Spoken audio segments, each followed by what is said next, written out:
Ladies and gentlemen, please give a huge round of applause to Alex Fernandez.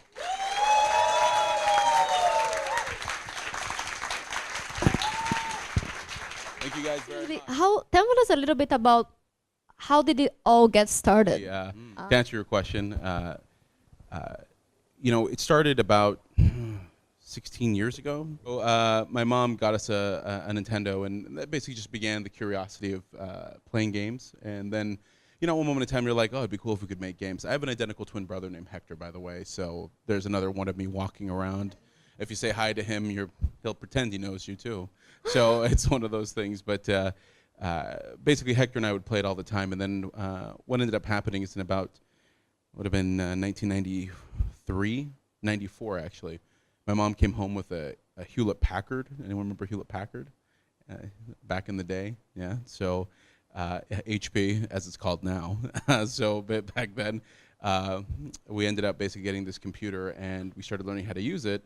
And that started to give us this understanding of there was this new world called technology. But not technology, not cobalt technology. This was the mid-90s. Sound cards are coming out. CD-ROMs are coming out. We're playing TIE Fighter. We're upgrading, paying $300 for 2 megs of RAM, basically, trying to get in there, right? This is how expensive everything is. And you're just learning how to use this thing. And ultimately, in order to play games, you actually had to learn how to use the command line in DOS. So you're learning all this really rudimentary crap to try to make the computer work. Not like now where it's like push a button and it works. This is like you had to earn your food. You had to go out there and type it in. And through the process of learning how to load the games, you learned how to use a computer, and then at the same time, you connect using the computer to entertainment, and we just started playing more games and thought, hey, let's take games apart. So you used to be able to take apart PC games. You could actually load them up and pull apart the actual executable, and you could make, you guys remember Doom? Okay, yeah, Doom, yeah, okay, thank God. All right, so there's this game called Doom. I don't, thank you guys. Yeah, thank God. So we got some gamers in here. So basically, you could take apart Doom, and you could pull it open, and you could open up the WAD file, and you could extract the art, the levels, and you could start making your own games, basically modding.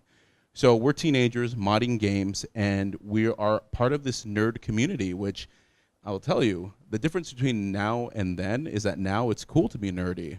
When I was growing up, it's like, all right, outcast, go over there and lock yourself in the basement because no one wants to talk to you. So it was a bunch of us like that in basically basements of schools and our houses, and what we were doing was taking apart video games and recompiling them with our own levels and our own art and our own design. So what started off as being a hobby started to move into this kind of, wouldn't it be cool if we could actually get paid to do this? But the problem is that I'm in the middle of nowhere. I grew up in a place called Utah, which at the time was like, there's nothing there. How old were you by then when you started like modding? So I'm 36 right now. For those that are counting, and effectively would have been modding from 1994. 1994. So 13, 14 years old. Okay. There was a point in your story where you decided to get a job and move to San Francisco, and you wrote a book, and it all, if I just say it like that, don't make sense put together for someone who was modding games in the basement. So tell me a little bit, how did your story evolve until the moment where you actually started making money from games? Okay, yeah, so we lied to get our first job. So we said that we were 16 when we were 13, and that got us to start working. This is Utah, back in the farmland, so no one checks papers. Computers weren't being utilized for anything except calculations, right? So we ended up convincing people that we were 16 years old and started working, and that started to give us income because that was the only way to buy RAM, right? My mom's Latina. She's not gonna be like, yeah, let me give you $400. It's that or pay the rent, Of course, buy RAM. No, she's like, excuse my language, she's like, move your ass, go get yourself a job. So had to go out there and got ourselves a job. And so through the process of working and going to school, actually, the first time Streamline actually ever paid me a paycheck, I was 23 years old. Streamline? Yeah, Streamline started when I was 20, and I was 23 when I got my first check from the company. Let me go backwards before we go to Streamline. Oh, yeah, I'm sorry. No, it's okay. Your mother is Latina. Yeah, she is. So how did you end up in Utah? Yeah. My mom is from Nicaragua. My dad's from El Salvador. I grew up in Utah, like I said. Footloose, basically one of those things. But there was a civil war in Nicaragua, and it basically devastated the country. And one of my uncles had become LDS, and they ended up immigrating over there. My mother ended up in Newark, in New York, which are kind of, well, New Jersey. Let's be clear, Newark is New Jersey. Still, it's New Jersey. So I was like, why don't we just stay there? But her It's family, better than Newtown. well, you know what? Newark's pretty cool, man. I like Newark. You can see the city. It's beautiful. But, my family ended up all kind of congealing in Utah. So we ended up moving there when my mom went there. So that's how we The grew up fact there. your family basically, I suppose they lost everything. Yeah, And they pretty went to much. the US without anything. Yeah, pretty much. I don't even know how they got there Illegally. illegally. We are Trump's America. Honestly, we're everything that he fears. Educated people that come from nothing and put themselves through school. That's pretty much what it is. Thank you. That's- It's almost an obvious question, but I would love to know, how did this family background influence you as an entrepreneur? And then getting a job when you were 13 and everything you did afterwards. You know what it comes down to is that you have to survive. I think that's the number one thing I would tell you like this. Like, I don't know, I'm sure you guys know immigrants, or maybe yourselves are immigrants, or perhaps you've been around people who didn't have much growing up. But basically, in the end of the day, what happens is that there's an innate need to survive. And you have two types of people who want to survive. You want those that survive and say, well, this is good enough, at least I breathe the air. And those are like, I want to survive, but I want to thrive. And the thriving part is basically a personal choice to get up and realize, well, life is kind of crap, but I'm still going to move forward anyway. And I'm just going to keep going for it. And so I fell into a camp with a family that was like, okay, we lost everything. Okay, the Civil War is there. Okay, we're still alive. And that process of hearing stories and realizing that life, I won the lottery because my family had come over. So I had defaulted on the north side of the border, where they had defaulted on the south side of the border. And the difference between that was, well, I was going to school for free, and I was speaking English the way I speak English right now. So I didn't have these preconceived, which unfortunately were preconceived disabilities back when I was growing up. It teaches you to survive. And Yeah. the bottom line is like this. To answer the question directly, it's when you have adversity in your life, it forces you to make choices. And the adversity basically said, look, you can either cry about how crap it is, or you can move your ass and get it done. That's it. Honestly, all I wanted to be was happy. And really what happiness meant was a couple things. Not wondering if I was going to eat, not wondering if I was going to pay rent, not wondering if I was going to have some jack boss tell me something to do.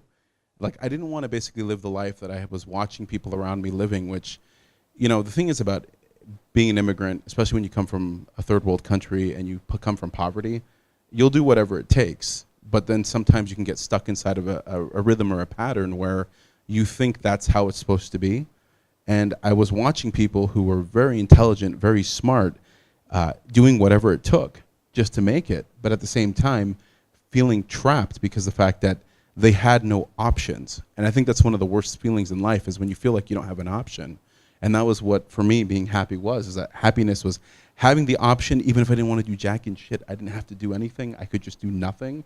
But having that as an option is probably one of the most beautiful things you could ever have, the option to do nothing. But I was around people who didn't have that. And so all I felt was immediately the stress of single mom, minority, go to school, try to make it work, and day in and day out being with this incessant noise of people who just honestly didn't get it, or didn't want to get it, or didn't care where you're from or what you believe in. So when you have that pressure being pushed onto you, you're just like, it would be nice to have peace. And peace is just no one up your ass. Excuse my language on that one too, but the reality is that when people are pushing stuff on you, you're just kind of like, get off of me. And that, for me, was happiness, was getting away from that. You're never going to get it perfect. And so in the essence of trying to do what you want, being free and being happy, it's all about series of choices, right? You make choices about the type of shit you want to put up with. You choose what you want to suffer for. You choose the hell you're going to live in, right? That is if you have the luxury of an option, right? If you don't have that, you just go through it. But let's pretend that you do. It's like you basically have to embrace the fact that you're going to jump into an ocean of hell, and you're going to be okay swimming.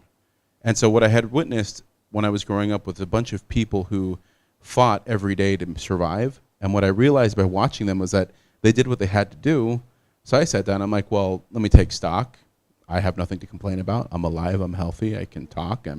I have a brain. So let's use it. So I built on top of that. But then I realized that I had a predisposition towards going through really tough times. And I thought, well, I can either decide to go get that nice job, get paid a fat check, put up with some jack telling me something but pretend like I don't care, but I get paid for it. Or I can say, you know what, let me turn back into the ocean and swim right against the current to try to get to the other side. But that was a choice.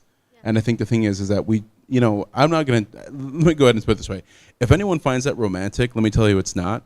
There is no romance in this. It's literally eat shit and die and then be reborn again because you decide that that's what you want to do because you think that's better than the alternative, which is either living with someone's BS on top of you or effectively doing something that you hate or putting up with something that you don't want to do. You choose that, right? But remember, there's one choice. One pays you to feel good about what you do. The other one says, well, you're going to suffer. Maybe you'll make it, but whatever. It's all about that independent spirit. You have to think, you know what? I might just make it and then go for it. And that was the point. When I saw that and I saw the people I had grown up around, I was like, you know what? They came from war. They came from tragedy. They came from everything going against them. The hell? I mean, I'm like, my brother and I ended up convincing our mom when we were 16 that she should let us go to the school called ALLC, which stood for Alpine Life and Learning Center. Basically, it was dropouts, pregnant moms, 10-year-old geniuses, pretty much everyone who didn't fit into a normal rhythm of a school system. And they threw us all into this trailer, and they're like, it's called Packets, self-study, read, take a test, and you can, get through the system. And we go, Mom, guess what? We're going to go do this. And she's like, I don't know if this is good for your social skills, but we're like, whatever. We're rebellious kids, and forget these people. We don't like them anyway. So she lets us go to this school, and I end up graduating early. I got everything out of the way. I'm like, I'm going to move and seek my fortune in San Francisco because the .com is starting to happen. I graduated in 98 is when I graduated. So we're talking, it's taken off. So I end up going to San Francisco. And when I get there, I'm like, wow, this place is incredible. But at the same time, I'm like, oh my God, I so don't want to live here. Because you know what's funny about this? There's a statistic. They say that 20% of the people that fight in a war actually make the difference. They're the ones who actually fight, and everyone else hangs out. I think San Francisco is a place where like 2% of the people actually do something, and the 98% of them just sit there thinking about it.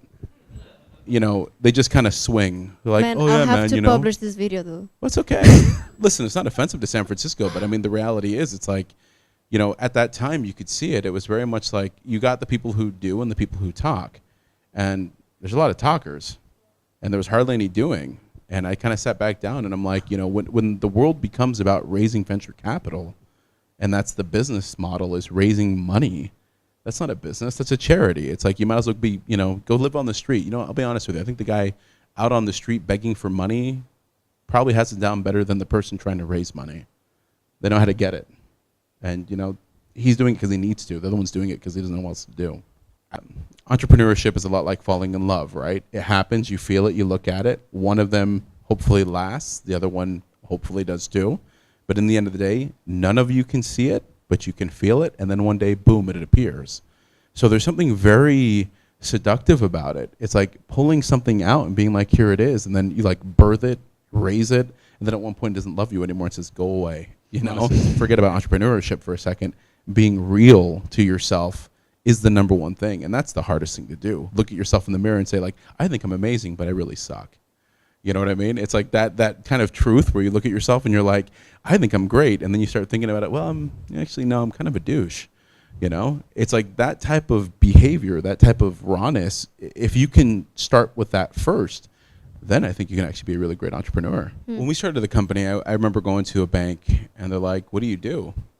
I'm like, oh, we make video games. They're like, why don't you get a job? Right? That was like literally right there. And I sat there, I'm an entrepreneur. They're like, oh, you're unemployed. I'm like, oh, that's around you. You just have to ask yourself a question. Are you the person that wants to start a business because you like making payroll? Because I'll tell you, I wake up every morning, I look in the mirror and I'm like, all right, go make payroll. That's like the first thing I tell myself every morning, that I have to pay other people. That's what I remember. That's what drives me. That's like okay, payroll time, let's do this.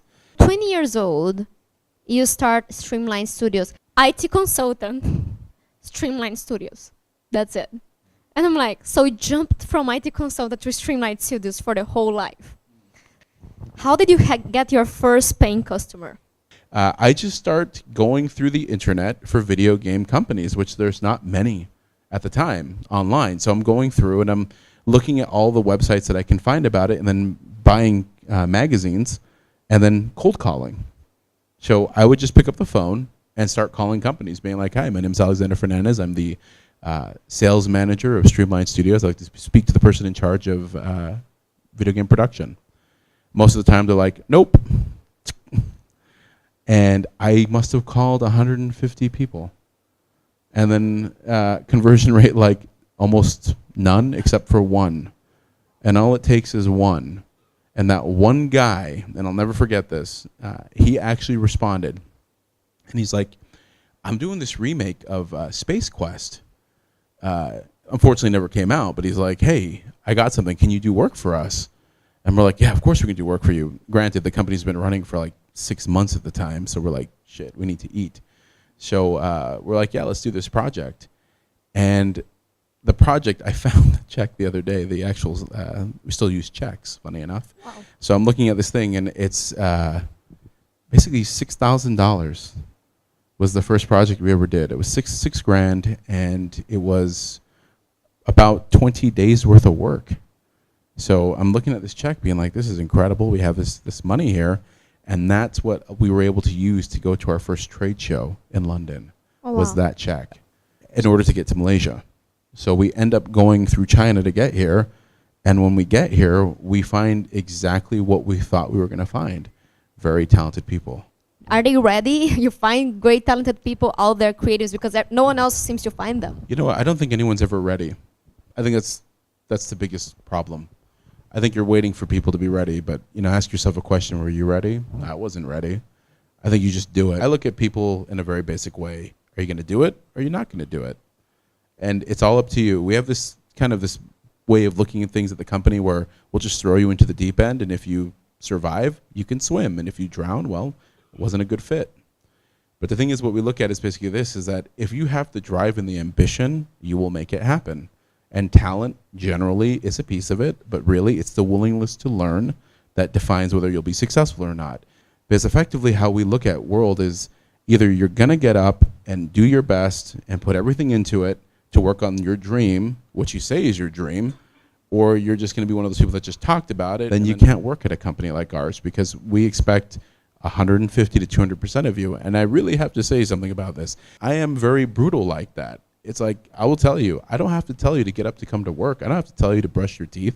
I don't need to tell you whether or not you have to put a little bit more effort into it. If I have to tell those things to you, you probably don't work there. Well, one last thing to say, please, and that's just a shout out to Endeavor for making this happen. Thank you very much, guys. Yeah, seriously. Email. Thank you all for coming here tonight, and have a great evening. Thank you so much, Alex. Thank you.